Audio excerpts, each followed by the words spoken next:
کچھ لوگ ایسے ہیں جن سے عذاب قبر ہوگا ہی نہیں۔ میرے رسول کریم صلی اللہ تعالی علیہ وسلم نے ارشاد فرمایا کہ جو اللہ کے رستے میں شہید ہو گیا، یہ سنن نسائی میں موجود ہے، اسے عذاب قبر نہیں ہوگا، بلکہ ایک حدیث میں تو فرمایا حساب کتاب ہی نہیں ہوگا، اللہ بغیر سوال جواب کے جنت عطا فرما دے۔ کچھ لوگوں کو لوگوں کی بخشش پہ بھی مسئلہ ہی بنتا ہے کہ کوئی بخشا نہ جائے۔ اور ایک صاحب کہہ رہے تھے جی یہ کیا معاملہ ہے کہ جمعے کو بندہ مر گیا یا فلانا ہو گیا تو اس سے حساب کتاب نہیں ہوگا، اتنے بڑے جرم لوگوں نے کہ اتنے پاپ، اور جمعے کو مر گیا تو بخشا جائے گا۔ تو میں نے کہا جرموں کا بھی اسے حساب اللہ لے لے گا، لیکن میاں حساب کتاب کی ڈیوٹی نہ اللہ کی ہے، تو بہتر یہ ہے کہ اسی کے ہاتھ میں رہے، تو نہ اپنے ہاتھ میں لینے کی کوشش کر۔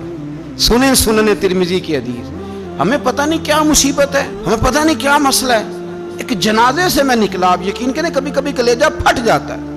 میں ایک جنازے سے نکلا تو میرے ساتھ ایک بندہ جنازہ پڑھ کے نکلا تو کہنے لگا جی پیر صاحب دیکھیں آج کتنی دنیا آئی ہے، حالانکہ یہ بندہ اس طرح کا تھا، اس طرح کا تھا، اس طرح کا تھا۔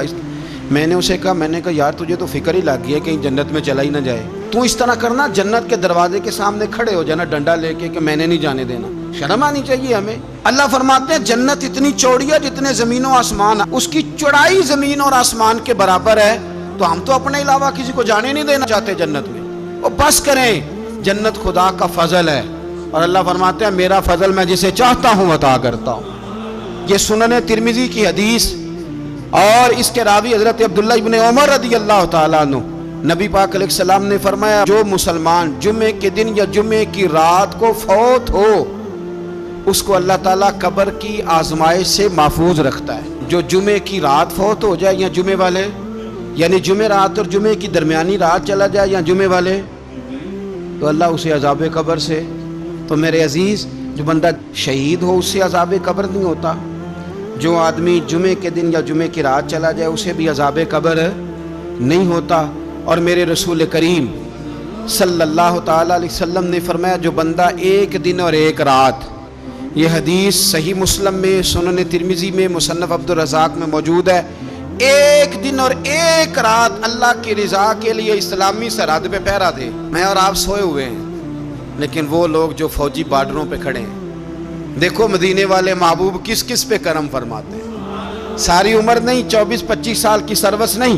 فرمایا ایک دن اور ایک رات اللہ کی رضا کے لیے جو اسلامی سرحد پر پہرا دے، مسلمانوں کو کافروں سے بچائے، رب اسے عذاب قبر نہیں دے گا، اسے اللہ تعالیٰ اپنے فضل سے معاف فرما دے گا۔ ایک رات اور ایک، آپ کیا سمجھتے ہیں کہ ان فوجیوں کی کوئی چھوٹی شان ہے، ان کا کوئی چھوٹا مرتبہ ہے؟ ایک دن اور ایک رات اگر یہ پہرا دیں تو اللہ انہیں اتنا انعام عطا کرتا ہے۔ اسی طرح سن لو، یہ ذرا غور سے سننا، ابن ماجہ کی حدیث، اور اس کے علاوہ مسند ابو یعلا میں موجود حدیث کے راوی حضرت ابو ہریرہ رضی اللہ تعالی عنہ،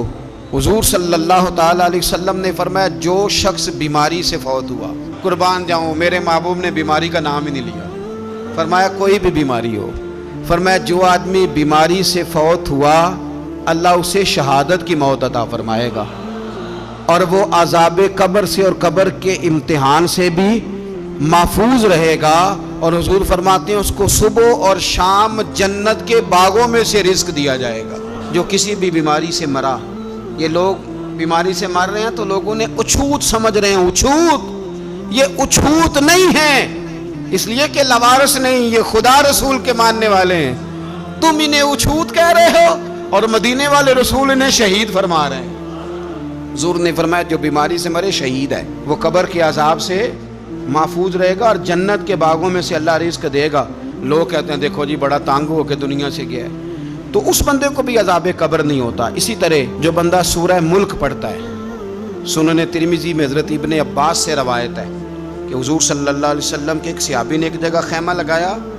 تو وہاں سورہ ملک پڑھنے کی آواز آتی، کوئی بندہ پڑھنے والا نظر نہیں آتا تھا۔ جب حضور کی بارگاہ میں عرض کیا تو فرمایا وہاں قبر تھی، اور قبر کے اندر بیٹھ کے میرا صحابی سورہ ملک کی تلاوت کر رہا۔ اگر ہمیں خسرہ نمبر یاد ہو جاتا ہے نا اپنی جگہ کا، اور ہمیں پتہ ہوتا ہے کہ میرے والا حصہ کتنے کروڑ کا ہے،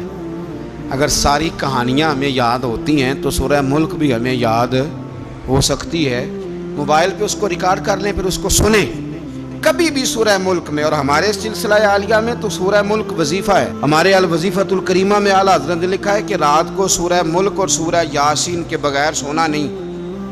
سورہ ملک اتنی شاندار صورت ہے کہ نبی پاک صلی اللہ علیہ وسلم نے فرمایا یہ قیامت کے دن اللہ کی بارگاہ میں ناز سے جھگڑا کرے گی اور کہے گی اے اللہ، یہاں تو میرے پڑھنے والے کو جنت عطا فرما یا مجھے قرآن پاک سے علیحدہ کر دے۔ تو رب کریم پھر اپنے فضل سے پڑھنے والے کو جنت عطا کرے گی۔